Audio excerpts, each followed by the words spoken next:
So I'm Lisa, and some of you guys might know my husband, Andy. He's the youth pastor here. I'm going to show you some pictures of us, just so you, my little family. Next one, this is Adeline in her little car seat. And then this is Isaac. That was right before the mini last week. So very proud of these guys. Happy Mother's Day to all of you guys, too. So today I'm going to talk to you guys about hope. I'm going to show you that it's not just a wish, but a joyful anticipation of good. And I also want to show you how it's going to apply, because I think there's a lot of dreams that have been set aside, and I want to show you that God has a plan for that, okay? So I'm going to tell you a little bit about myself, probably more than you'll want to know, but it'll help drive the point home. So here's some things about me. I am a wife, I'm a mother, I'm a daughter, and a sister. I've got 2 younger sisters and now 3 brothers from Andy's side. Since I work with Andy, I guess you can call me a youth leader. By trade, I'm a pharmacist at an inpatient hospital, and I graduated from Butler. I'm pretty girly, but still pretty sporty. I love my football. I do drive cautiously, which I know drives everybody insane. And I now enjoy reading, but that happened well after college, you know. So, and my favorite color is blue. So, but how many here understand that that doesn't define me, that these things are just descriptors, right? Okay. Well, about 10 years ago, if I had asked God, what do you think of me? I might have answered one of these, or probably all of them, but I would have added a few, right? I've got workaholic on there because I got through pharmacy school, and that's pretty much all I did. But I also added sinner and gossiper and liar. I mean, I'm female, so it seemed like that's probably what I was doing, right? I also thought I was a disappointment because it never seemed to matter how far or how hard I would work at things. And even with my first job, I mean, that was pretty obvious. I had a learning curve. And then whatever else was hanging over my head would probably describe me at the time, okay? But what I realized is that that's not how God sees me at all, and that's important. And he doesn't see you guys this way either. So how does he see us? What did he do? He paid the price for us. He paid the full price, which means when he looks at us, he doesn't see these things. He doesn't see the junk, okay? He sees, that I'm a wife and a mom, and that, I work in a pharmacy. But those things, those behaviors, they don't hold any ground, okay? So I'm going to go over a couple scriptures, because I think when you have lies attached to you, you need something to tell you that there's truth, and you can hold on to those. So the first one I'm going to go over is Ephesians 4:24, and it's up here so you can read it with me. We can also open up if you want to.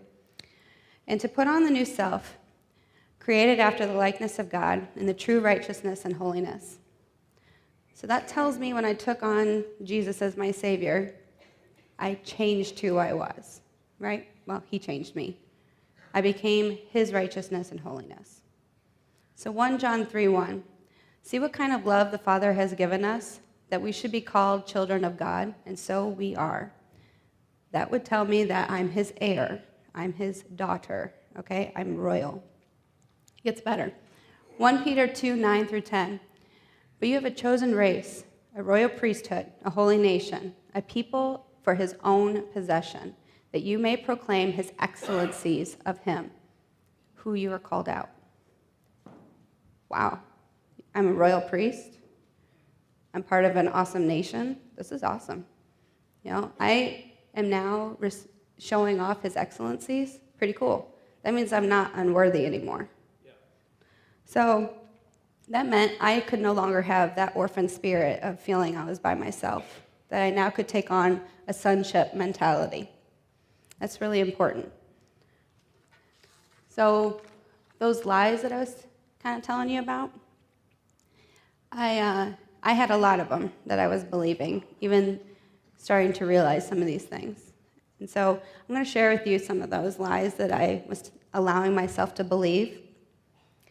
The first thing that I would tell myself is that I wasn't good enough, which I kind of shared earlier. that my past defined me, that my dreams would never come true, that I was too set in my ways to ever change or make a difference, and that God was disappointed in me. But it wasn't true, and it's not true for any of you. So, like I said, you should look into the Bible when you notice.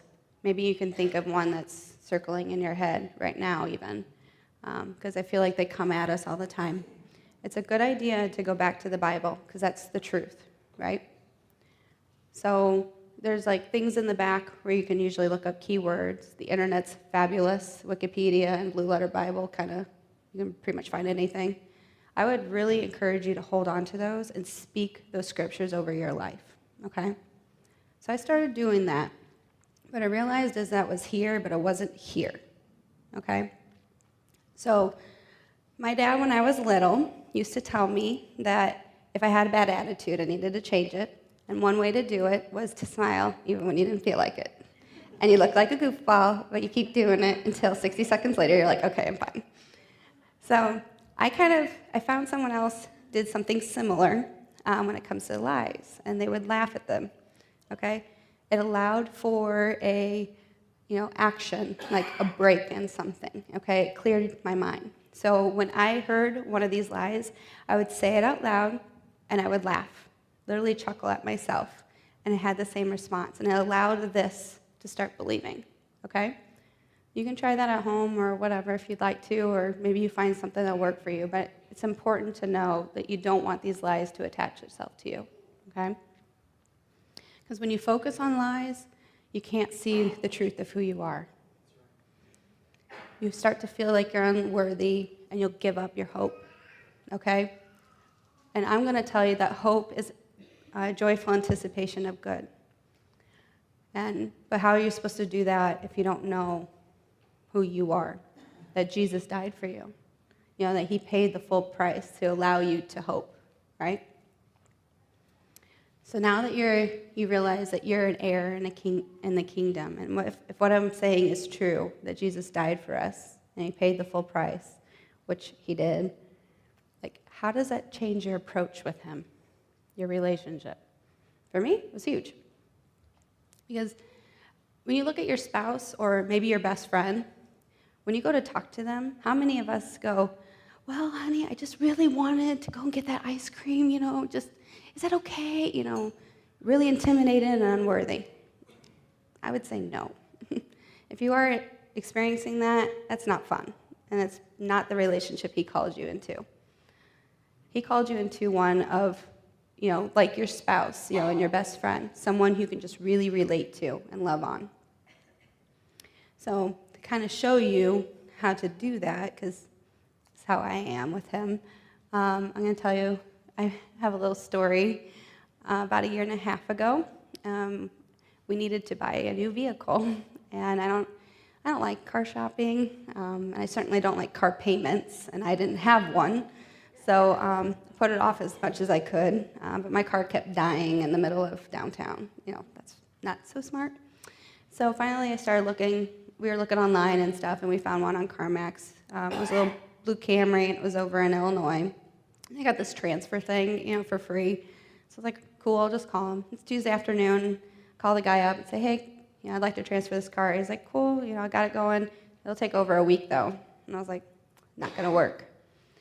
And he was like, well, it's impossible to get here any sooner. I was like, oh, go ahead and transfer it, but I got it. And so I immediately get off the phone and say, hey, Lord, that car, if you want us to buy it, needs to be here Friday. Because I'm looking at my schedule, and I'm working like 12 days after this. There's no way I'm going to have time. And we probably need to take care of this. So, it didn't really cross my mind very much after that. Wednesday, Thursday, I think maybe thought about it once each. And, hey, God, don't forget, if you want me to have that car, Friday's coming up. So Friday morning, I wake up and I get a phone call from the dealer. And he's like, you're never going to believe this. Your car's here. Yeah, actually, I do. Cool, thanks. I'll see you in a couple hours.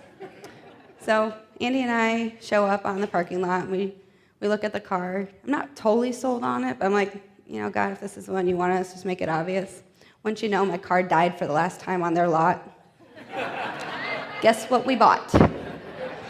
So So the point is that my relationship with him had matured. After the fact, I realized that when I talk to him, it's no longer a begging or an I'm unworthy mentality. It was, I've got something going on. I want you to partner with me.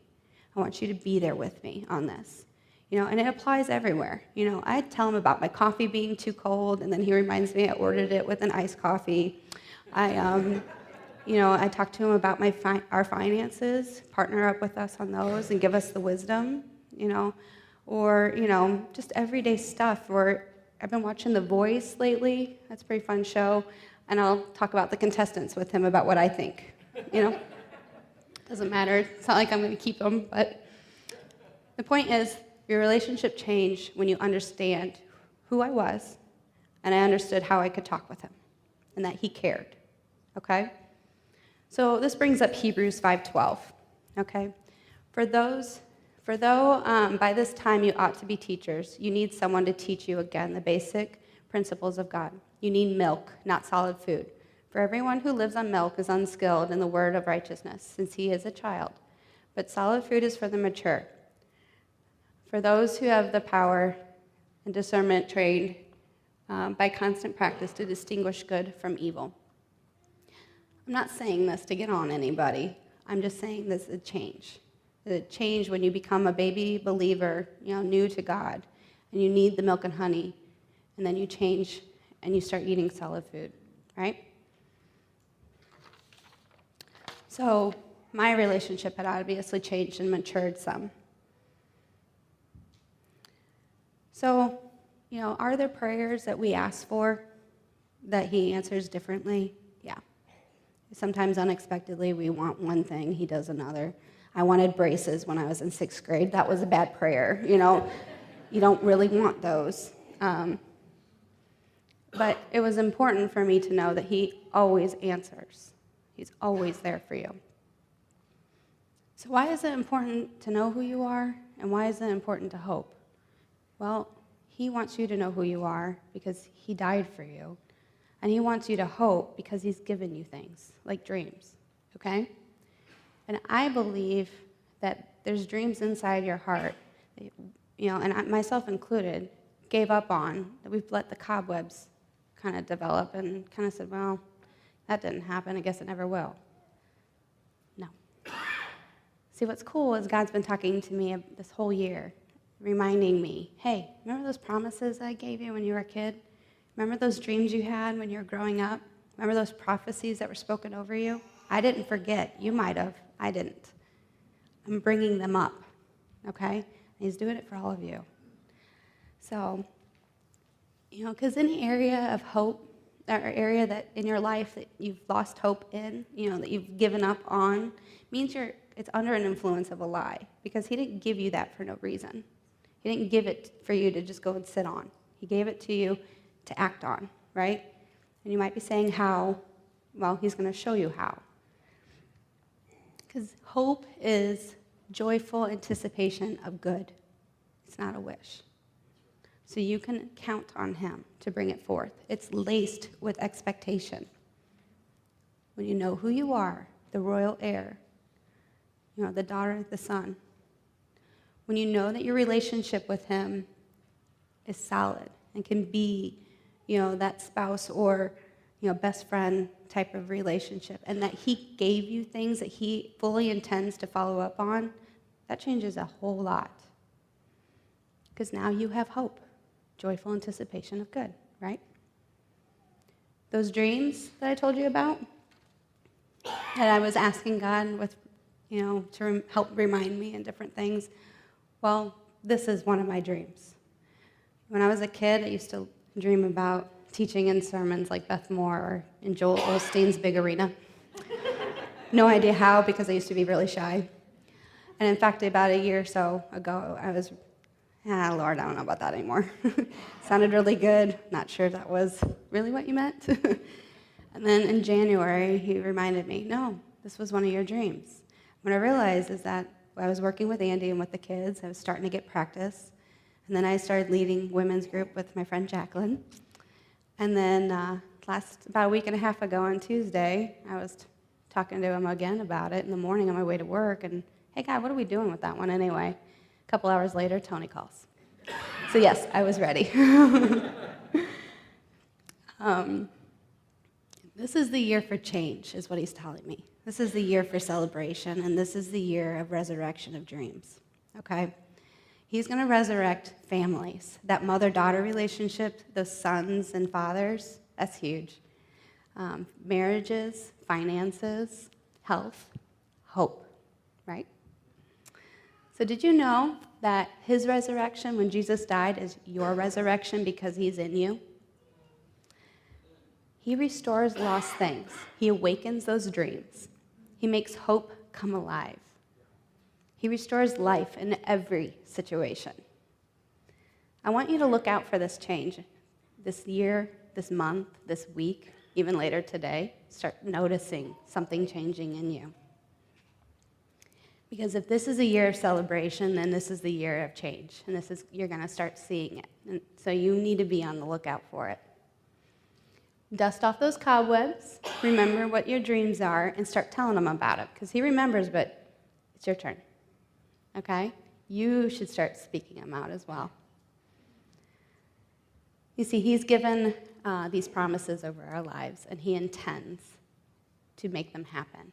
And he wants your hope, your joyful anticipation of good things. He wants you to anticipate what he's going to be doing.